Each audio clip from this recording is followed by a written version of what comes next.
Hello everyone, English গ্রামারের আরো একটি নতুন ক্লাসে সকলকে স্বাগত।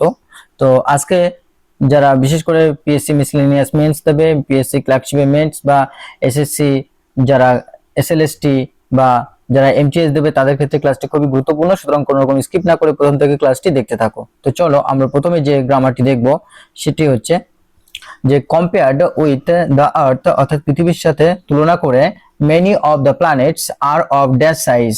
তো অনেক গ্রহই রয়েছে, অনেক গ্রহ আছে যেগুলি কিনা কি বিগার না ইমেন্স, কোনটা ব্যবহার হবে?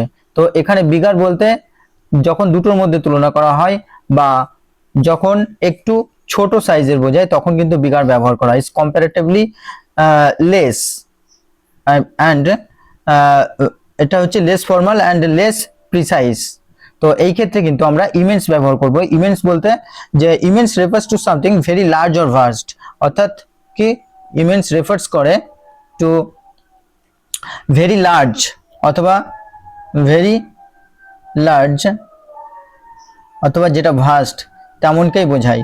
তো যেহেতু মহাজাগতিক এখানে বিষয় রয়েছে, তো সেই ক্ষেত্রে কিন্তু প্ল্যানেটের ক্ষেত্রে আমরা ইমেন্স ব্যবহার করব, অর্থাৎ ভেরি লার্জ বা ভাস্টই ব্যবহার করব। সুতরাং এখানে দ্বিতীয় অপশনটি হবে যে ইমেন্স সাইজ। তো চলো আমরা পরের যে গ্রামারটি আছে সেটি দেখব। পরের গ্রামারটি আছে try to improve your handwriting, it is completely dash. তো তোমার হাতের লেখা সংশোধনের চেষ্টা করো বা উন্নতির চেষ্টা করো। ইট ইজ কমপ্লিটলি, এটা সম্পূর্ণরূপে। আচ্ছা, এখানে আছে ইলিজিবল না এলিজিবল। তো আমরা প্রথমে দেখব যে এখানে সঠিক উত্তর হবে ইলিজিবল। কেন ইলিজিবল হবে? ইলিজিবলের অর্থ হচ্ছে আনরিডেবল। কি আনরিডেবল অর্থাৎ যেটা পড়া যায় না বা দুর্বোধ্য। আর এলিজিবলের অর্থ হচ্ছে কি কোয়ালিফাইড অথবা কি সুইটেবল। কিন্তু এখানে বিষয়টি হচ্ছে হ্যান্ড রাইটিং ইমপ্রুভ করার কথা বলা হচ্ছে। সুতরাং এই জন্য সে যেহেতু হাতে লেখা দুষ্বোধ্য বা দুর্বোধ্য, সুতরাং সেই কারণে ইলিজিবলের কথা বলা হচ্ছে, অর্থাৎ আনরিডেবল, সহজে পড়া যায় না। তো এই কারণে কিন্তু ইলিজিবল কথাটি ব্যবহার করা হবে, এলিজিবল কথাটি ব্যবহার করা হবে না এই ক্ষেত্রে। তো সঠিক উত্তর হচ্ছে ইলিজিবল। তো চলো আমরা পরের গ্রামারটি দেখব। পরের গ্রামারটি আছে অন স্পিচ ডে, অর্থাৎ ভাষণ দেওয়ার দিনে দ্য মিনিস্টার ফর এডুকেশন, অর্থাৎ শিক্ষামন্ত্রী, ওয়াজ ড্যাশ দ্য স্পিকার। তিনি প্রিন্সিপাল স্পিকার ছিলেন না প্রিন্সিপাল স্পিকার ছিলেন? তাহলে এখানে আমরা সঠিক উত্তর কোনটি লিখব? তো আমরা প্রথমে জেনে নেব যে প্রিন্সিপালের অর্থ কি। প্রিন্সিপালের অর্থ হচ্ছে যিনি কিনা মোস্ট ইম্পর্টেন্ট অথবা মেন পার্সন হন, অর্থাৎ মোস্ট ইম্পর্টেন্ট বা মেন যিনি ব্যক্তি। আর এখানে প্রিন্সিপালের অর্থ কি?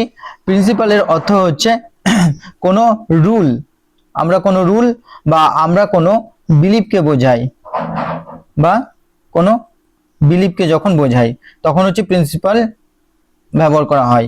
সুতরাং এক্ষেত্রে যিনি মোস্ট ইম্পর্টেন্ট বা মেন ব্যক্তি আছেন অর্থাৎ প্রিন্সিপাল, সে দ্বিতীয় অপশনটি ব্যবহার করা হবে। তাহলে কি হবে? অন স্পিচ ডে, অর্থাৎ ভাষণ দেওয়ার দিনে দ্য মিনিস্টার ফর এডুকেশন, অর্থাৎ শিক্ষামন্ত্রী, ওয়াজ দ্য প্রিন্সিপাল স্পিকার, তিনি ছিলেন প্রধান উপবক্তা বা প্রধান বক্তা। তো চলো আমরা পরের গ্রামারটি দেখব।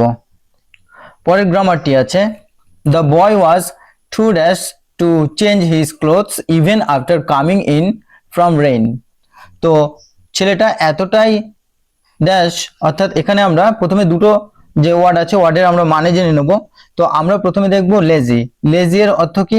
লেজি এর অর্থ হচ্ছে যে unwillingness to do work or effort. তাহলে কি আনউইলিংনেস অর্থাৎ অনিচ্ছাকৃততা বা অনিচ্ছাকৃত যেটা, টু ডু ওয়ার্ক কাজ করার জন্য, অর আমরা এফোর্ট বলতে পারি, অথবা প্রচেষ্টার অভাব, অনিচ্ছা যেটা। আর আইডেলের অর্থ হচ্ছে inactive but not necessarily unwilling, কিন্তু এটা আনউইলিং বা অনিচ্ছাকৃত এরকম ব্যাপার নয়। সুতরাং এখানে লেজি হচ্ছে যেটা, সেটা হচ্ছে সঠিক উত্তর। তাহলে কি হবে? The boy was too lazy to change his clothes. ছেলেটা এতটাই অলস ছিল বা এতটাই ইচ্ছার অভাব ছিল তার মধ্যে যে তার পোশাক পরিবর্তন করতেও চাইছিল না, even after coming from in the rain, এমনকি বৃষ্টি থেকে ভিজে আসার পরেও। সুতরাং এখানে অপশন প্রথমটাই হবে, লেজি উত্তর হবে। তো পরের গ্রামারটি আমরা দেখব। পরের গ্রামারটি আছে the villager can neither read নর রাইট, অর্থাৎ গ্রামবাসীটি না পড়তে পারে না লিখতে পারে। He is dash. তো এখানে আমরা দুটো যে ওয়ার্ড আছে, দুটো ওয়ার্ডের প্রথমে মানে জানবো। প্রথমে আছে যে ইলিটারেট। ইলিটারেটের অর্থ কি? ইলিটারেটের অর্থ হচ্ছে unable to read or write. কি? Unable to read or write, লিখতে অথবা পড়তে যিনি অক্ষম। আর ইগনোরেন্টের অর্থ কি? ইগনোরেন্টের অর্থ হচ্ছে ল্যাকিং নলেজ। ল্যাকিং নলেজ অর্থাৎ জ্ঞানের অভাব, তিনি হচ্ছেন ইগনোরেন্ট। তো এখানে আমাদের জ্ঞানের প্রয়োজন নেই, এখানে আমাদের যেটা প্রয়োজন সেটা হচ্ছে লিখতে পড়তে জানা, কারণ তিনি পড়তেও জানেন না বা লিখতেও জানেন না, তো সেই কারণে তাকে ইলিটারেট বলা হবে। সুতরাং এখানে সঠিক উত্তর হচ্ছে ইলিটারেট। তো চলো আমরা পরের গ্রামারটি দেখব। পরের গ্রামারটি আছে come dash the garden mud. তো এখানে মড নামে একজনকে বলা হচ্ছে যে বাগানে এসো। তো এখানে ইনটু আর অফ, তো কখন আমরা ব্যবহার করব? আমরা সাধারণত ইনটু কখন ব্যবহার করি? ইনটু যখন আমরা কোনো মুভমেন্ট প্রকাশ করি তখন কিন্তু আমরা ইনটু ব্যবহার করি। তো movement towards the inside of a place, অর্থাৎ যখন কোনো ভেতরের দিকে কোনো মুভমেন্ট বোঝায়, আর সেই ক্ষেত্রে কিন্তু আমরা ইনটু ব্যবহার করি। আর অফ, অফ হচ্ছে বিশেষ করে কোনো পজেশন যখন থাকে, কি যখন কোনো পজেশন বা অধিকারে থাকে তখন কিন্তু আমরা অফ ব্যবহার করি। তো এই ক্ষেত্রে বা আমরা কনসিস্ট যখন থাকে অর্থাৎ গঠিত কোনো কিছু তখন অফ ব্যবহার করি। তো এই ক্ষেত্রে যেহেতু মুভমেন্ট বোঝাচ্ছে অর্থাৎ যে গার্ডেনের ভেতরে আসো, তো সেই কারণে আমরা ইনটু ব্যবহার করব। তাহলে কাম ইনটু দ্য গার্ডেন মড, অর্থাৎ মডকে এখানে মড নামের যে ব্যক্তি তাকে বলা হচ্ছে যে বাগানের ভেতরে আসো। তো চলো আমরা পরের যে গ্রামার সেটি দেখব। পরের গ্রামারটি আছে we sat down dash the grass. তো এখানে ইন আছে আর অন আছে, তো আমরা কোন ক্ষেত্রে কোনটি ব্যবহার করব সেটা প্রথমে দেখতে হবে। আমরা ইন কখন ব্যবহার করি? ইন যখন মধ্যে বোঝায়, মধ্যে, অর্থাৎ আমরা কি ঘাসের মধ্যে বসি না ঘাসের পৃষ্ঠতলে বসি? তো আমরা অবশ্যই পৃষ্ঠতলে বসি ঘাসের, অর্থাৎ ওপরের পিঠে, যেটা উপরিতল বা সারফেস। তো যখন সারফেসেস বোঝাবে অর্থাৎ উপরিতল, তখন কিন্তু আমরা অন শব্দটি ব্যবহার করি। তো এই ক্ষেত্রে কিন্তু আমরা ব্যবহার করব অন, কারণ আমরা ঘাসের ভেতরে বসি না, বরং ঘাসের যে উপরিতল সেটা বা সারফেসে বসি। তাহলে উই স্যাট ডাউন, আমরা বসলাম অন দা গ্রাস, আমরা ঘাসের উপরে বসলাম। তো চলো পরের যে গ্রামার সেটি দেখব।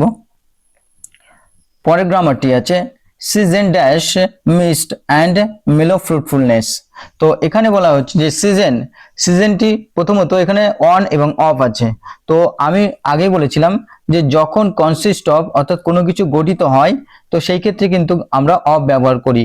আর অন আমরা প্রথমত যেটা বললাম যে আমরা সারফেস যখন বোঝাই বা পৃষ্ঠ তলটা বেশিরভাগ ক্ষেত্রে যখন ব্যবহার করা হয় তখন কিন্তু অন ব্যবহার করা হয়। এছাড়াও অনের অনেক ব্যবহার আছে, কিন্তু এখানে যেহেতু সিজন অর্থাৎ ঋতুটা কি নিয়ে গঠিত? ঋতুটা হচ্ছে মিস্ট, কুয়াশায়। তো সিজন অফ মিস্ট এবং সিজনটি হচ্ছে কুয়াশার, অ্যান্ড মেল অফ ফ্রুটফুলনেস অর্থাৎ পরিপক্ক উর্বরতার, স্বাদে গন্ধে পরিপক্ক উর্বরতার। তো সিজনটি কুয়াশা এবং স্বাদে গন্ধে পরিপক্কতার বা উর্বরতার সিজন এটি, সুতরাং এখানে অফ ব্যবহার করা হবে। তো চলো আমরা পরের যে গ্রামার আছে সেটি দেখব। পরের গ্রামারটি 10,000 saw I dash a glance। তো এটা কিন্তু অ্যাট এ গ্লান্স বসবে, কি কারণে? অ্যাট এ গ্লান্স হলো একটি মিডিয়াম, অ্যাট এ গ্লান্স হচ্ছে একটা ইডিয়াম। এই ইডিয়ামের অর্থ হলো এক ঝলকে বা এক পলকে, যেটাকে আমরা ইনস্ট্যান্টলি বা আমরা যেটাকে কুইকলি বলি, কুইকলি, অর্থাৎ আমরা খুব দ্রুত বা খুব তাড়াতাড়ি বা এক ঝলকে আমরা 10,000 দেখতে পেলাম, অর্থাৎ 10,000 এক ঝলকে দেখতে পেলাম। তো এটা একটা এটা একটা ইংলিশ যে পোয়েম আছে সেই পোয়েমসের একটা লাইন। তো চলো আমরা পরের যে গ্রামার সেটা দেখব। পরের যে গ্রামার সেটা হচ্ছে and soon dash this other matter blended. তো ব্লেন্ডেড, তা এখানে দুটো ওয়ার্ড আছে, আমরা দেখে নেব প্রথমে উইথ আর ফর। তো উইথ কখন ব্যবহার করা হয়, অর্থাৎ যখন কোনো কিছুর সাথে মিশে যায় বা কোনো কিছুর সাথে অ্যাকম্পানি অর্থাৎ সঙ্গ দেয়, তখন কিন্তু আমরা সেটা উইথ ব্যবহার করি। অর্থাৎ ইউনিয়ন বা যখন কম্বিনেশন বোঝাই বা কম্বিনেশন কম্বিনেশন বোঝাই, সেই ক্ষেত্রে কিন্তু আমরা উইথ ব্যবহার করি। আর ফর, ফর কখন ব্যবহার করি, ফর যখন জন্য বোঝাই। তো এখানে আমাদের জন্য দিয়ে প্রয়োজন নেই, কারণ এখানে কিন্তু আমাদের বোঝাচ্ছে অ্যান্ড সুন শীঘ্রই, উইথ উইথ দিস এর সাথে দ্য আদার ম্যাটার ব্লেন্ডেড, অর্থাৎ অন্য বিষয়টিও মিশে গেল। শীঘ্রই এর সাথে বা এই বিষয়টির সাথে অন্য আরেকটি বিষয় মিলে গেল বা মিশে গেল। The matters are blending with each other, অর্থাৎ এই বিষয়টা একে অপরের সাথে মিশে যাচ্ছে, এই কারণে কিন্তু আমরা উইথ ব্যবহার করব। তো বন্ধুরা, এই ছিল আজকের একটি very very important grammar class. আশা করি ক্লাসটি তোমাদের ভালো লেগেছে। সুতরাং যারা প্রথম থেকে দেখছিলে তাদেরকে অসংখ্য ধন্যবাদ। তোমরা এইভাবে বেশি বেশি লাইক কমেন্ট শেয়ার করতে থাকো এবং প্রতিনিয়ত ক্লাস দেখতে থাকো। আশা করি ক্লাস তোমাদের পরীক্ষার জন্য যথেষ্ট হেল্প করতে পারবো। তো ধন্যবাদ, চলো দেখা হচ্ছে পরবর্তী ক্লাস।